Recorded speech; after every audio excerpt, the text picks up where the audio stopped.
Maupay nga adlaw, magandang araw, at isang good day sa inyong lahat. By the way, this is me Ai. Kaninang umaga, nagising akong napaisip kung ano na naman kaya ang uulamin namin ngayon. At sa halagang 75 pesos, nakapagluto po ako ng tortang beef loaf. Iilan lamang po ang mga ingredients nito. So, meron tayong beef loaf, 2 egg, sibuyas, paminta, magic syrup, at asin. I-mash ang beef loaf at ilagay ang lahat ng mga ingredients at paghalu-haluin sila. Kapag nahalo na, and that's the time for you to fry the tortang beef loaf. Ang nagawa ko po dyan ay 15 pieces ng tortang beef loaf. So, ayan na po siya. Masarap po siyang isinasawsaw sa ketchup o di kaya gumawa ka po ng sausawan na suka na may bawang. Pwede rin pong ipambaon ng mga anak nyo sa eskwelahan. O di naman kaya, pwede ring ipampalaman sa buns. So, ano pang inaantay natin? Let's go! Let's eat! Pagkatapos kumain, nagpahinga lang saglit upang maghugas ng mga pinagkainan. At habang naghuhugas ako dyan, naalala ko na naman bigla yung mga payo ng aking mga magulang. O di kaya ng ate Neri ko. Sabi nila, sabi ni nanay, sabi ni tate, sabi ng ate ko, para makatipid daw sa bayarin ng tubig, dapat magtipid. Kaya naman, kapag naghuhugas ako, hindi ako nag-running water.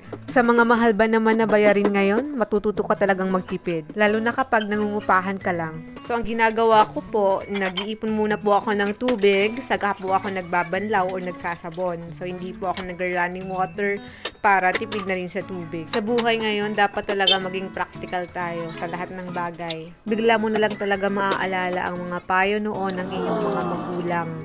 Kasi ngayon, nararanasan mo na siya. Mapapa, if I could turn back time ka na lang talaga.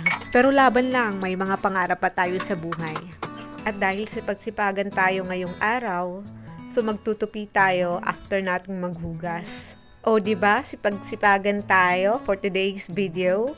Eto palang tinutupi ko. Nung nakaraang araw pa pala itong nalabhan, kaso nga hindi siya kaagad natuyo, kaya ngayon ko palang inaasikaso ito. Unti lang naman to, kaya kaagad ko itong matatapos. Ilang seconds lang, tapos na to. Tingnan nyong mabuti at wag kukurap. Tadaan! Oh, diba? Next task naman po tayo. So, nagwalis-walis po ako dyan sa harapan para hindi lang po sa loob ng bahay malinis, kundi pati rin po sa labas. Diba? Sabi ko sa inyo, kung gusto mong maging masipag araw-araw, mag-vlog ka. So, next task, nag-map naman po ako sa loob. Kasi nga, tiles po yung sahig namin, so kailangan mapanatiling malinis po ang sahig natin. Wait, there's more. So, last task is to clean our comfort room. Isa sa mga pangaral ng aking guro nung high school pa lamang ako na hindi ko makakalimutan. Sabi niya, makikita daw ang kalinisan ng isang tao kung ang banyo or CR nila ay malinis. At bago ako magpaalam, mag-iiwan muna ako ng isang paalalang. Kung gusto mong sumipag araw-araw, mag-vlog ka na! Bye!